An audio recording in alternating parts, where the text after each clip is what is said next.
Demək, başlayaq funksiyalardan. Ümumiyyətlə, funksiyalara keçməmişdən hələ Excel-də xananın ünvanı necə olur, ona baxaq. Xananın ünvanı deyəndə, bu gördüyümüz sahədə seçdiyimiz hər hansısa bir hissə, bu bizdə xanadır. Xananın ünvanı da olacaq, məsəl üçün, hansı sütundadırsa D sütunu və hansı sətirdədirsə 4. D sütunu 4-cü sətir D4. Ünvan da bu hissədə yazılmış olur. Diapazon seçəndə isə düzbucaqlı sahə. Diapazonun da bir başlanğıcı olur, bir də sonu olmuş olur. Başlanğıc D4-dür, D sütunu 4-cü sətir bu xana. Son xana isə C sütunu 13-cü sətir. D4-dən C13-ə qədər. Diapazon da yazılanda bu formada yazılır. D4, sonra qoşa nöqtə C13. Bu bizdə diapazondur. Amma nöqtə vergüldən olanda tutaq ki D4, nöqtə vergül C13. Bu isə iki ayrı xana deməkdir. Funksiyalarda bunlar bizi çaşdırmaz. Nöqtə vergül isə ayrı-ayrı xanalar, qoşa nöqtə olanda bütöv bir diapazon. İndi keçirik bunların funksiyalarını. Funksiyaları biz bir neçə kateqoriyada öyrənəcəyik. Funksiyalar bizdə yerləşir formula tabında.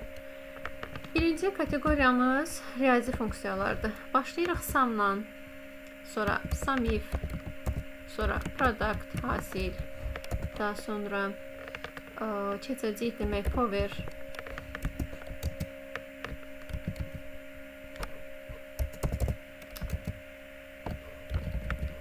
qüvvət funksiyamız, sonra ABS modul, bir də faktorial. Sum deyəndə biz cəmləmə funksiyasını nəzərdə tuturuq. Cəmləmə funksiyası içərisinə istənilən sayda deməyimiz 255-ə qədər ədəd daxil olmasını götürə bilir. Məsələn, tutaq ki 23, sonra vergül 56, vergül 78, vergül 34. Bunları daxil edib cəmini tapa bilirəm. Və yaxud da ədədləri xanalara yazmışam. Tutaq ki bura gəlib indi həmin o ədədləri diapazon şəklində daxil eləmək istəyirəm.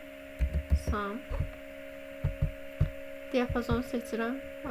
I25-dən J27-yə. Bunların hamısını götürür, cəmləyir.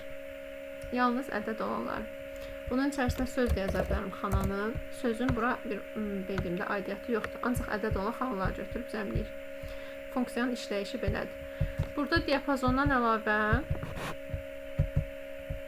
İstəsəm, xananın ardınca içərisində düsturun içini artıra bilirəm. Sonra tutaq ki, özümdən sonra rəqəm də yaza bilirəm. Sonra rəqəmi istəyirəm, tutaq ki, dırnaq içində yazıram. Tutaq ki, dırnaq içində 45. Və götürür, hamısını cəmləmiş olur. Dırnaq içində yazılması və yaxud da belə burada yazılmasının bir açıq formada fərqi yoxdur. Funksiyanın içində olanda, dırnaq içində olanı da olmayanda hamısını götürüb cəmləyir. Amma burada isə dırnaq içində yazılmaq, məsələn, tutaq ki 89. Bu artıq söz kimidir xananın içində olanda.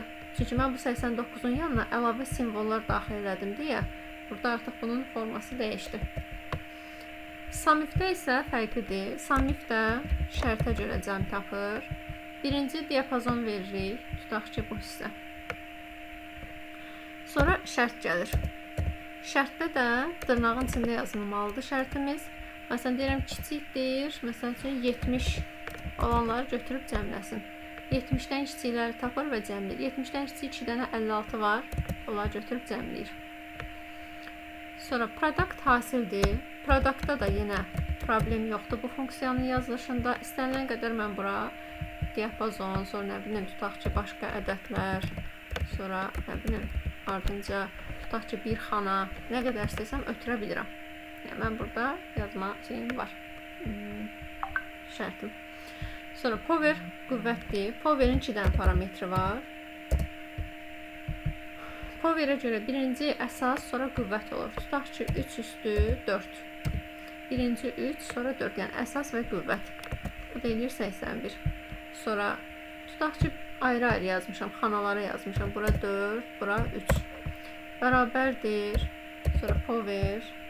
Və funksiyanın hesablanması üçün mütləq bərabər qoyulmalıdır. Bərabər olmadan yazılan şey bizdə söz kimi nəzərə alınır xananın içərisində. Bərabər qoymayıbsa onu hesablamırsınız. Power, tutaq ki 4 üstü 3. Birinci 4'ü verirəm, sonra 3'ü verirəm. O da məndə K30 və K31. Gəlirəm, baxıram K30 xanasında 4 yazıb, burada 31-ə 3 yazıbdır. 4 üstü 3 hesablayırıq deməli. Sonra keçdik, gəldi ABS. ABS-də bir dənə parametri var. Yəni mən ora ancaq bir dənə qiymət verə bilirəm. Mənfini müsbətə çevirir, modul tapır. Məsələn, mənfi 56-nı müsbət 56 kimi göstərir. Faktorial da adi riyaziyyatda faktorial var. Məsələn, tutaq ki, 3 faktorial hesablayıram. 1 vur 2 vur 3 bunu hesablayır.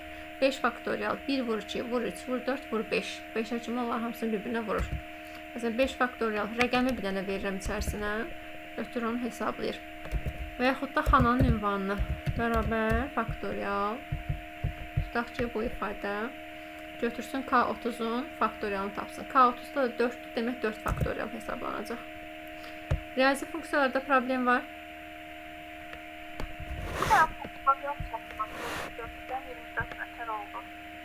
Bax, 4 faktorial 4 nida. Budur. Bunu da hesablayanda riyazi şeydir bu əslində. 1 vur 2 vur 3 vur 4. Qaydası budur. 10 faktorial olsa onun özdə daxil olmaqla ona kimi hamısını yazır. Sonra keçdik, gəldik mətn funksiyalarımız. Mətnə keçməmiş bir dənə də funksiya görəcəksiniz. Orada testdə qabağınıza çıxacaq bir yerdə. SQRT funksiyası var. SQRT də bizdə kökaltı funksiyadır. SQRT tutaq ki, nə olsun? 121. 121-dən kökdən nə çıxır? 11. Cavab olur 11. Yəni SQRT kökaltı alır. Sonra keçdik mətn funksiyalarımız. Mətn funksiyalarımız burada olacaq demək. Len, left, bir də right funksiyası. Len funksiyası simvolların sayını tapır. Tutaq ki, bərabər len. Xananı ötürürəm içərisinə. Right məsələn. Bu sözdə neçə simvol var onu tapsın. Burada da nə qədərdir? 5 dənə hərf var. Nəticə olur 5. Və yaxud da bərabər len. Mətni əllə yazıram. Dırnağın içərisinə tutaq ki, salam sözü. Mətn əllə yazılırsa, funksiyanın içərisində mütləq dırnağın içində yazılmalıdır və o dırnaqlar funksiyanın dırnağıdır, simvol deyil. Burada sözə baxıram sadəcə. Salam sözündə 5 hərf var, 5 olacaq nəticə. Amma tutaq ki, burada dırnağın içində yazmış olsaydım ifadəni, onda bax, sayı qalxıb olacaq 7. Və cüt dırnaq olduğuna görə bunun bir dənə simvol kimi götürür, ayrı-ayrı saymırsınız. Oldu 7 dənə. Sonra left ilə right. Bərabər left götürür demək mətnimi, tutaq ki, bu ifadəni. Sol tərəfdən istəyirəm ki, 2 simvol kəssin. 2 simvol kəsir və o kəsdiyim nəticə olaraq göstərir. Cüt dırnaq, bir də r. 2 dənəsini nəticə kimi göstərmiş olur. Right-da da eyni cür sağdan kəsir sadəcə. Tutaq ki, left sözündə istəyirəm 3 dənə simvolu kəssin. Left sözündə 3 dənə simvol nə verir? Sağ tərəfdən kəsəndə E, F, T. Nəticə olur F. Statistik funksiyalarımız minimum, maksimum, count, count A, bir də count if və average. Minimum, maksimum da rahat funksiyalardandır. Sum product kimi bərabər minimum içərisinə istənilən sayda ədəd verə bilirəm. Artıra bilərəm burada və yaxud da diapazon da seçə bilərəm. Hər hansısa bir xananın ünvanını da verə bilərəm. Bunların içərisində gəlib baxacaq maksimum hansıdır? Maksimum 89-dur. Nəticə olacaq. Minimum yazmışam. Ən kiçiyini seçəcək. Ən kiçiyi də burada bizdə nədir? 5-dir. Olacaq 5. Sonra maksimum isə bunun tərsi ən böyüyünü qaytaracaq. Countda ədəd olan xanaların sayını tapır. Məsələn, bərabər count. Tutaq ki, bu diapazonu vermişəm. Burada neçə dənə ədəd olan xana var? 1, 7-dir, bir də 5-dir. 2 dənə. Nəticə olacaq 2. Amma bunu count A ilə yazsam, count A dolu xanaların sayını tapır.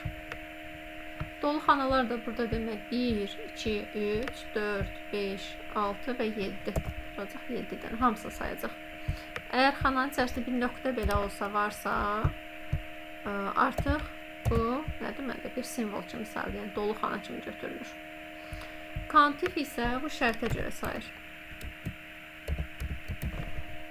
Countif. Tutaq ki, diapazonu vermişəm. Burada şərt vermək lazımdır indi. Samif kimidir bu da. Prosto burada say tapır, samifdə cəm tapırdıq.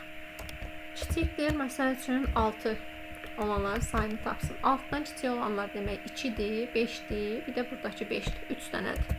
Olacaq 3. Və yaxud da belə bir şey də eləyə bilərəm. Bərabər count if diapazonu götürdük. Burada indi yazıb cüt dırnaq. Bu nə deməkdir bəs? Cüt dırnaq boş xanalar deməkdir. Burada da boş xanalar 1, 2, 3. Nəticə olacaq 3. Average isə ədədi ortadır. Toplayıb özü sayına bölür. Siz sadəcə riyazi yolunu bilməlisiniz. Diapazonda olan ədədləri götürür, sayına bölür. 5, 2, 8, 4, 3 toplayır, bunları 5'ə böləcək. Bunlarda problem. Keçdik məntiqiyə. Məntiqi axırıncısıdır. Məntiqi funksiyalarda da if-dir, and-dir, or-dur, not-dur, true və false-dur. True ilə false-u avtomatik onsuz yazan kimi görsən, true false kimi götürmüş olur. True-nun qiyməti true qaytarır, false-un qiyməti false qaytarır. Riyazi qiymətləri isə true-da 1-dir, false-da 0-dır. Tutaq ki, mən gətir product-ın içərisinə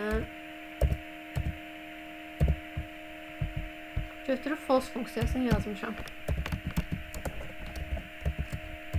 Sonra ardınca rəqəmlər yazmışam. Burada sən nə qədər ədəd yazırsan yaz. Başlanğıcda sənin burada false-un var deyə, false da 0-dır. Bunun hamısını hesablayınca gətirib 0-a vuracaq da. Yenə nəticə 0 olmuş olacaq. True isə 1 idi dedik. True yazsan 1-ə vurmuş olacaq. Və yaxud da sum funksiyasında tutaq ki, sum'un içərisində yazmışam 4, virgül, bir də true yazıram. Götürəcək 4, true da 1-dir, toplayacaq eləyəcək 5. Sonra not. Not true'nu false-a, false-u true'ya çevir. Yəni nədirsə onun əksini alır. Məsəl üçün not içərisində true. True'nun nəticəsi true'dur, not onu false kimi çıxarır. Və yaxud da false-un nəticəsi false-dur, not onu true kimi göstərəcək. Yəni notun məqsədi inkar eləməkdir. And ilə orada isə məntiq biraz başqa cürdür. Bərabərdir and. And və deməkdir. Bütün şərtlərin ödənməsi vacibdirsə and funksiyası istifadə olunur. Məsələn, tutaq ki 3 böyükdür 4-dən, 6 kiçikdir 7-dən. Sonra məsələn tutaq ki 5 böyükdürmü 9-dan.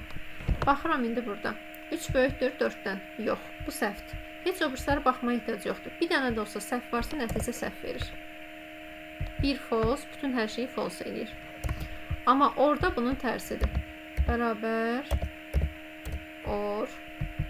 Tutaq ki 7 kiçikdirmi 3-dən. Sonra 5 böyükdürmü 2-dən. 7 3-dən kiçikdir? Yox. Amma 5 2-dən böyükdür axı. Bir dənə doğru cavabım var. Nəticə olur doğru. Demək, and nə edir? Bir səhv varsa nəticə səhv gedir. Orada isə bir dənə doğru varsa nəticə doğru olur. Hər şeyin səhv olması üçün onsuz true'da hamısı səhv olmalıdır ki, gərək səhv olsun. Orada hamısı səhv olmalıdır ki, nəticə gərək səhv olsun. False'da isə hamısı doğru olmalıdır ki, nəticə doğru versin. Bir də if funksiyası. If funksiyası da əgər bərabər if şərt verirəm, birinci logikal hissə gəlir. 4 böyükdürmü 3-dən. Şərtə görə burada 2 hissə yaranır. Value if true, bir də value if false. Value if true odur ki, nəticə doğrudursa nə eləsin? 4 böyükdürsə 3-dən, neynəsin onda? Tutaq ki, deyirəm, ulduz simvolunu çapa versin. Əks halda value if false-da, yəni yanlış olarsa şərtin, onda da gəlsin, tutaq ki, bunu çapa versin. Baxıram indi, 4 böyükdür 3-dən. Bəli, doğru olduğuna görə ulduz çapa gedəcək. İşarəni dəyişsəm amma, yanlış eləsəm, 4 kiçikdir 3-dən, bəli, avtomatik gəlib sonuncu hissəni. Bu daxlanın alqoritmdir sanki, nə doğrudursa həmin hissəni icra edir. Sonra testi ardınca nə qaldı burada bizdə? Bir də bu if-in içərisini genişləndirə bilərəm. Məsələn, tutaq ki, logical test hissəsini dəyişə bilərəm. Bir dənə şərt yox, bir neçə şərt istəyirəm olsun. Onda and, or, not bunları işlədirəm. Məsələn, and-in içərisində yazsam, tutaq ki, 3 böyükdürmü 7-dən, virgül, 8 kiçikdirmi 9-dan, virgül, məsəl üçün 4 böyükdürmü 8-dən, ötərizəsini bağladım. İndi baxıram. 3 böyükdür 7-dən. Yox. Bu false olduğuna görə içəridən baxmaya ehtiyac yoxdur. And bizə false verəcək. False olduğuna görə nəticə bu olmuş olacaq. Həqiqətən də belədir. Bunun qarşısına bəs not atsam, onda necə olacaq?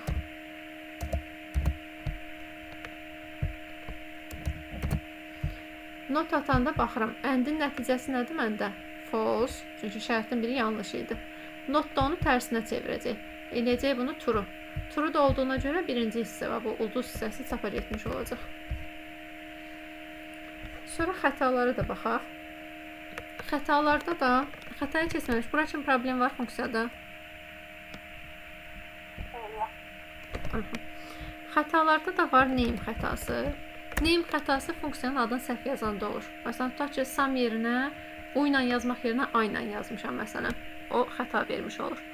Sonra parametrlər tutaq ki, əskik yazmışam. Bu məndə name xətası verir. Sonra num xətası var. Num xətası müsbət yerinə mənfi yazanda çıxır.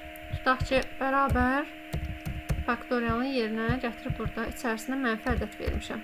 Mənfi ədədin faktorialı olmuşsa xəta verir. Value xətası bu söz yazılası yerə gətirib rəqəm yazmışam. Rəqəm yazılası yerə gətirib söz yazmışam, onda olur. Sonra ref xətası xana silinibdirsə, tapılmırsa referens xətası, istinad xətası, yəni xana yoxdur, artıq tapılmır o xana, ona görə olur. Sonra bir də qaldı bizdə nəyimiz qaldı? Bir də DS xətası qalmış oldu. Bu DS xətası da şeydir, xanaya yerləşməyəndə məlumat sütunun eyni kifayət eləmirsə onda çıxır. Belə. Bu arada da bir də div böl 0 qaldı.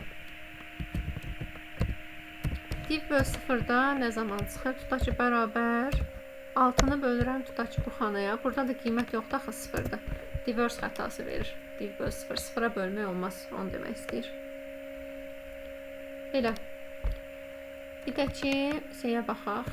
Diapazonda sətir sütun xana hesablamaq. Tutaq ki, belə bir diapazon verib. A2-dən məsələn C9-a. Sətirlərin sayını tapanda nə edirəm?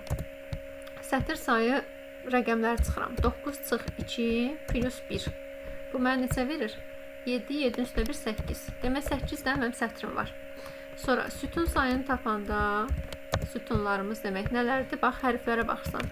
A-dan C-yə kimi. A, B, bir də C. Bu da sənə vermiş olacaq neçə dənə? 3 dənə. Xana sayını tapanda isə bunları bir-birinə vurmalısan. 3 vur 8. Bu da verəcək sənə 24. Burada çətinlik var. Sonra bir də düstur köçürməsi var. Tutaq ki, düstur köçürməsinə keçməmiş ünvanları deyim. Ünvanlar bölünür bizdə nisbi, mütləq, bir də qarışıq. Nisbi ünvan budur. Məsələn, tutaq ki, A4, nə bilim, B6, nə bilim, H7. Bunlar nisbidir. Köçürmə zamanı bunların qiyməti dəyişir. Mütləqdə dollar işarəsi olur. Buna biz həmişə pulun gücü. Dollar H, dollar 4 məsəl üçün. Bu heç vaxt dəyişmir köçürmədə. Yəni, olduğu kimi də qalır. Vəzifəli şəxsdir bu. Qarışıq olanda isə dolların biri olur, biri olmur. Məsəl üçün, dollar H4 və yaxud da H, dollar 4. İndi burada hansında nə sabitdir? Dollar H, bu dollar H-a aiddir, yəni sütun sabitdir. Köçürmədə sütun dəyişməyəcək deməli. Amma H, dollar 4, dollar 4-ə aid deyə, o demək ki, sətir dəyişməyəcək burada. Bu ünvanları tutduq.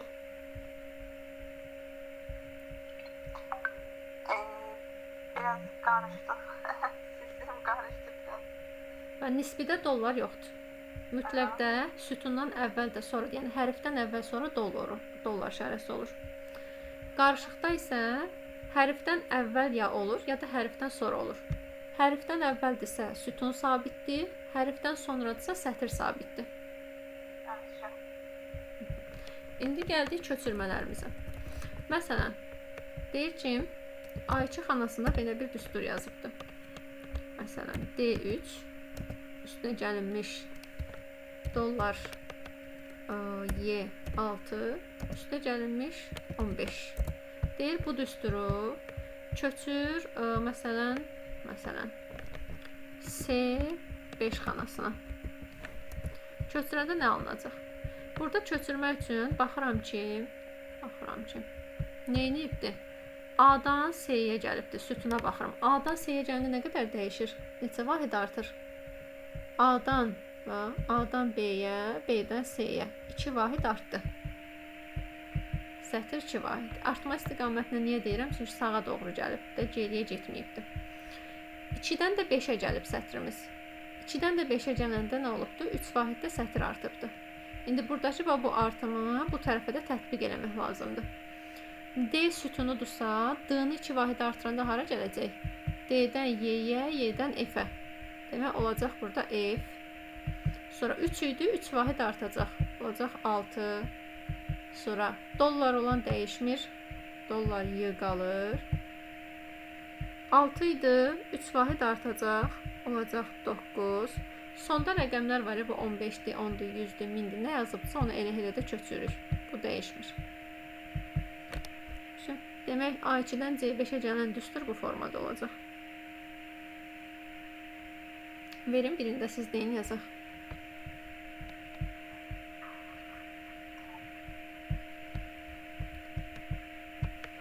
Məsələn, B3 xanasında yazıbdır.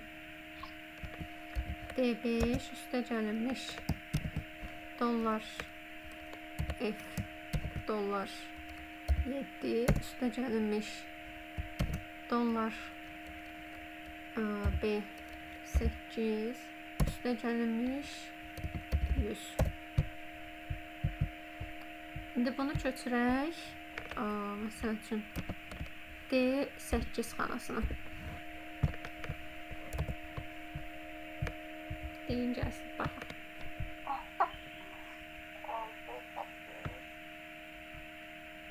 B-dan D-yə gəlib. B-dan D-yə.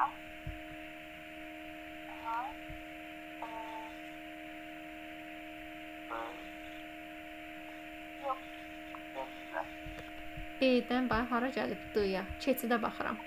B-dən birinci C-yə gəlirəm, sonra D-yə. 2 keçid oldu da. Demək, 2 vahid artıb. 3 idi, 8-ə gəlib. Nə qədər olub? 5 vahid artıb.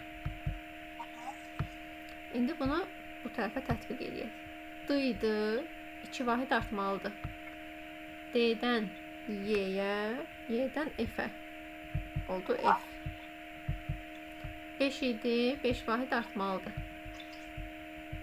10. Dollar olan dedik, dəyişmir. Dollar F. Dollar 7. Sonra o birisində də dollar olan dəyişmir. Dollar B qalır. 8 idi, 5 vahid artır. 13. Sonuncu olan sabit qiymətlərdə olduğu kimi qalır.